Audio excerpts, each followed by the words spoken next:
Hozir video davomida aytmoqchi bo'lgan ma'lumotni juda ko'pchilik biladi yoki ko'pchilik eshitmagan. Endi qanaqa ma'lumot aytib o'tib ketaman bir narsa. Bu periodchilarga tegishli. Ya'ni xususiy universitetlarda o'qiyapti-ku ko'pchilik, xususiy institutda o'qiyapti, chet ellarda o'qiyapti. Mana shularga tegishli. Undan oldin iltimos videomga like bosib, obuna bosib kuzatishsin. Million bo'lay men ham ta'limda, men foydam tegadigan insonman-ku. Mana ota-onalar kuzatishi juda ko'pdan beri kuzatayotganlar, yoshlar bor. Bitta obuna bosib qo'ysa hech narsa qilmay pulga ketib qolmaydi, sabina, to'g'rimi? Narsa. Endi qanaqa narsa?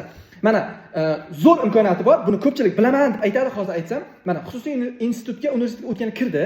Shuna pulni desa kirib qo'yapti-ku. Bu hozir xususiy universitetda bekor aytsangiz yozib qolish mumkin. Endi kirdi, bu yiliga o'zini sinab ko'rsa bo'ladi. Davlat universitetlariga period qilsa bo'ladi. Mana bilasizlar, qaysidir yo'nalish bo'yicha 94, qaysidir yo'nalish bo'yicha 120 ball olish kerak, qaysidir yo'nalish bo'yicha 140 olish kerak. Shu maksimal aytilgan ball to'plab kirib ketadi. Faqat bunda milliy sertifikat ishlamaydi. IELTS o'tmaydi bunga. Sabina, xabaring bormi bu narsadan? Umuman o'tmaydi. Mana INIASga endi aniq точно ma'lumotga ega emasman. Mana kommentariyada yozib ketsa, masalan, jahon tiliga o'tish uchun ingliz tilida qanday xususiyda o'qiyapti, nechidir to'plash kerak, o'tib ketadi. Lekin INIAS balli nechi? O'tgan yil kirish balli 171, 151 bo'ldi. Xo'p, 120 ball to'plash qiyin emas. Dadang bilan to'playdi. Ya'ni ikkita asosda bitta majburiyni ishlaydi, kirib ketyapti. Bu nima deydi? Perevod testlari dadangdan keyin bo'ladi.